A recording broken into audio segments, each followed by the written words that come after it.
Are live. Welcome to my video. This is going to be my thoughts on The Bear Season 3 Episode 9, Apologies, which is titled the opposite of the Eminem song. The episode is rated TV MA, so will this video be, and like all other videos I've done on this show, absolutely love this episode. There will be spoilers for the episode and the ones leading up to it. Let's dive right in. So yeah, we get more stuff about sleight of hand. The episode actually opens on a clip from a documentary that was just long enough to make me think, is Disney Plus playing the wrong thing for me? Okay, never mind. It's Marcus watching the thing. I'm not necessarily complaining. I quite like when they dare to actually push, because it's unusual. You know, I'm not used to watching shows where, I know it's been happening more in recent years, but the shows I grew up with would not spend that long on something that just was a different thing. And let's see, yeah, we see how intense the kitchen continues to be, to the point where several of them show up like really early so they'll have time to practice stuff, quite like Marcus and Tina talking, you know, about the recipe. It's just seeing her like really eager about something is always great. And I think that pretty much gets us to, yet again, Sid is, you know, trying to broach the subject with Carmi, and I do quite like this thing of, like, you know, he's like, no, I'm here, you know, you can tell me, and no, don't stay up, don't stay here late, go, you need rest, you know, so there's this thing of, like, he seems, I do believe he cares, and I think he might even think of himself as, you know, being a good, generous boss, as generous as he can be for the situation, but at the end of the day, she still feels intense pressure there. I do just really want there to be an outtake where the thing she's talking about is not the job option, and she's just about to say, Elon Musk sent a bunch of assholes to harass me because of a movie that I'm not even gonna be in.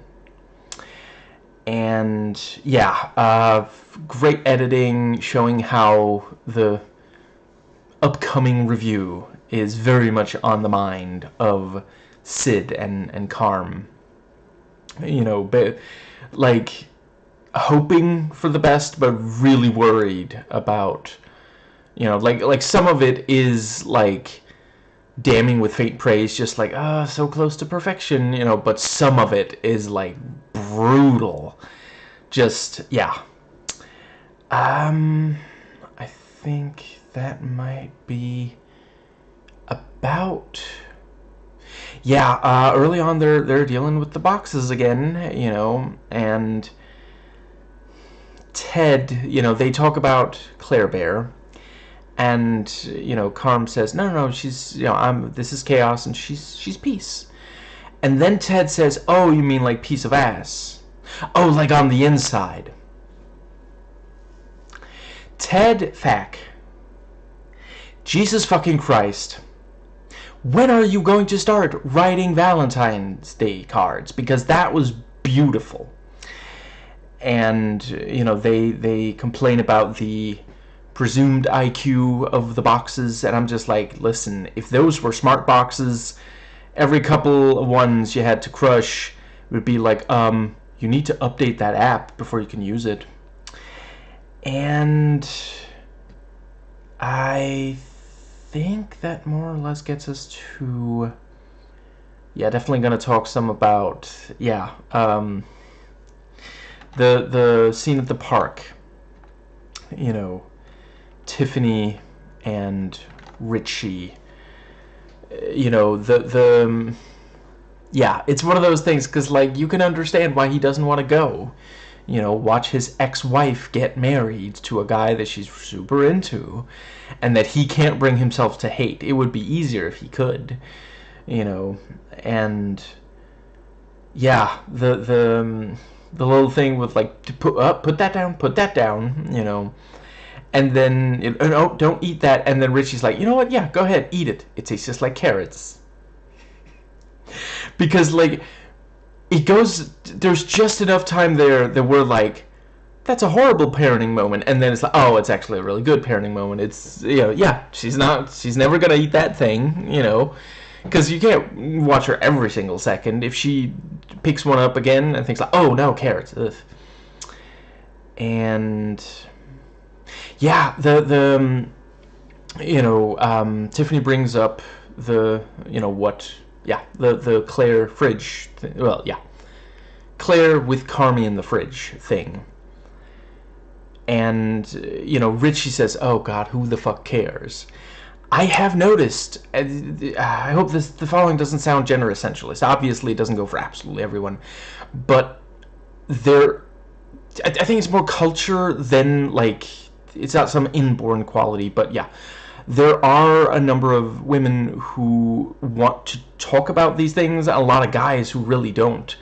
And like studies show, it is healthy to talk about these things. There's a lot of things in life that we can't really process properly without, for example, talking with another person about it. We definitely can't just push it down and bury it. It's just gonna come, you know, yeah, come to the surface at some point. I think that covers that scene. Yeah, good when Jimmy and not Richie, Carmy are talking. The thing about the golf club up his ass. So you just spraying shit? Yep, just fucking spraying shit. And yeah, you know, okay, where do I put these golf clubs so that weird people won't put their hands on over them? A different show? And yeah, he explains, you know, I mean, if this review is bad, we're fucked. I'm gonna have to pull the plug, you know. So are we square? Oh yeah, I mean that and the $850 fucking $1,000. Yeah, other than that, we're square. And you know, oh, there's one more thing. Worse than this? You tell me. Call your mom. You know, just your mother. And yeah, apparently, according to the computer, there was something he didn't say. Yeah, I think, if I understand right, they were just losing too much money. They've lost too much money by now already, so that even if the review is good, he won't be able to. Yeah, Jesus Christ. Yeah, and you know, take a long walk off a short pier. Such a great phrase. And yeah, so before yeah, there's at least two more. So yeah, Sid going to, you know, bringing food to the, you know, yeah, the new parents. It was also very sweet. I don't have very much to say about Nat taking, you know, was it video picture? I don't use my phone's camera that much, so I couldn't quite tell. It's something like that, you know, but it was sweet. It was a good moment. I don't really have anything deep to say about it, or a good joke, so I'll just move on. What was that? It was like, haven't watched in like, I don't know, a fucking decade or something, but the Blockbuster Buster once did this joke about, he did a video. I think he eventually took it down, I guess, like maybe there was some backlash or something. I thought it was pretty fucking funny, but yeah, he made jokes about a bunch of other people on Channel Awesome, like I guess right after or right before he joined or something like that. And one of the ones he did about Doug Walker was, well, I'm out of jokes, so it's time to end the video, which is just so fucking pitch perfect. That was, I don't know, maybe he's better at it today, but at the time that was spot on. Yeah, yeah. Anyway, that was what I was referencing there. I think it was a little too vague of a reference even for me to not at all explain. Yes, so you know, the best jokes are the ones you have to explain. Yeah, Sid, you know, I love the things. I can't talk too loud. I have to whisper. You know, why are we whispering? Because they're asleep. You know, and the you know, she's bringing all this stuff, and he's like, oh, wow, like a caveman discovering fire or something. Just, I swear, Pete is by far the one I relate most to. I know I have been like that when someone was trying to do something nice for me, and I went way too, like, performative with my gratitude. And then, you know, after she said, oh, you know, if you cook that, it'll wake them up. And then at the end, he's like, is this one noisy? And she's like, "K? What? What are you talking? Noisy cooking food? What?" And he's like, "Oh, well, you know, you said it would wake them up." No, I was talking about the smell. I would like the record to reflect that I myself have never said that, but I have definitely said something equally as, like, just completely misunderstanding what the other person said. Just, wow. Yeah, so great to see some more Pete on the show. This has been a very low on Pete season, which, I don't know, I gotta say, I always, it really, I love seeing him on this show. Anyway, not saying the show is, like, bad without him, just, yeah. Yeah, the hospital, God, the secondhand embarrassment. So,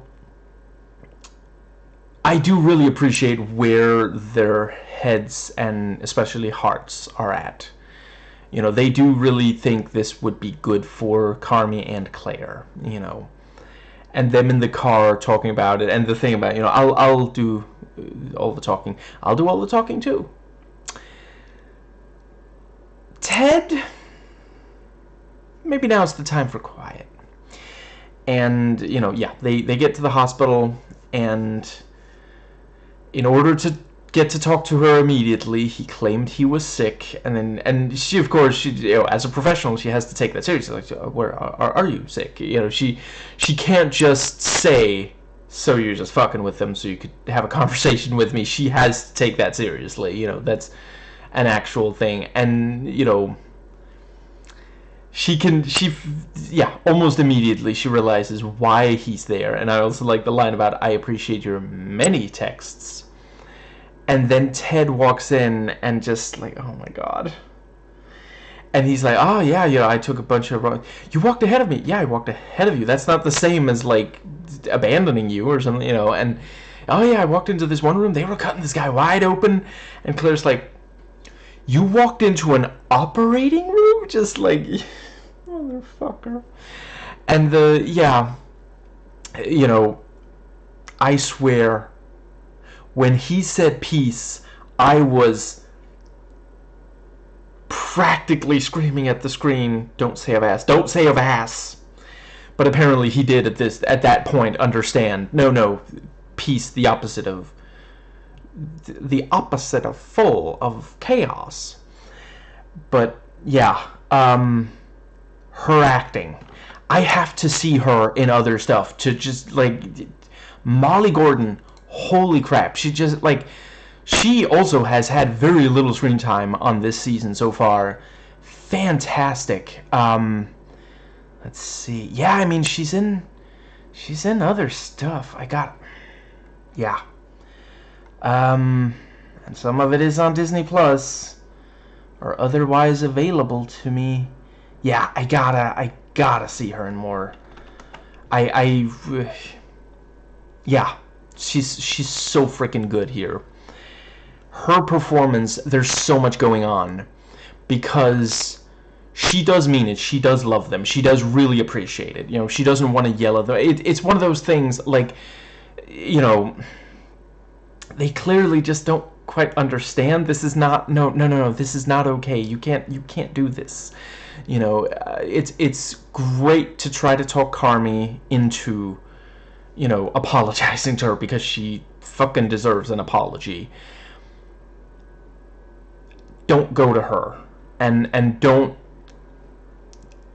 say these kinds of things, especially. You know, this is between Carmi and Claire, and yeah, you know, she loves them and she understands they mean well, you know, so she can't exactly, like, berate them for this.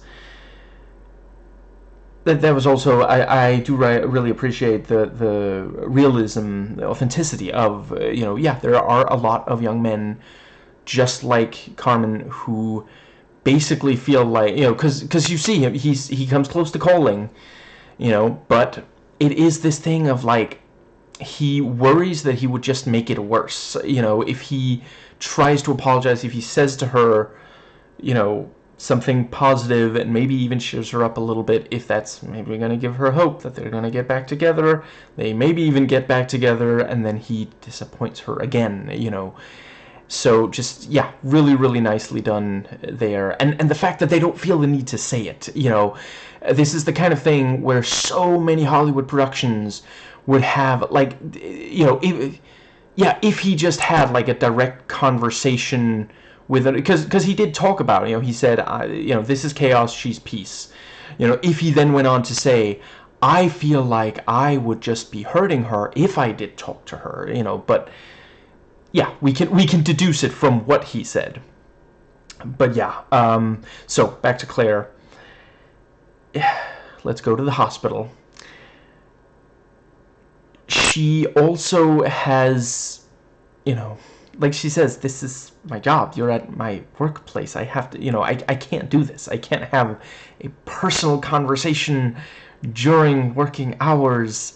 This is not okay. You know, you're gonna have to leave. You know, and the yeah, you know, she and the thing that, you know, please don't shout in the hospital. You know, that's also very, very not okay. You know, and she also does have to restrain herself from, like, you can tell from her eyes, just fantastic acting. This is getting to her emotionally, you know, she does want him to apologize, but she doesn't want to get, like, her hopes up about, I don't even know that she necessarily does want them to get back together, but an apology for sure, you know.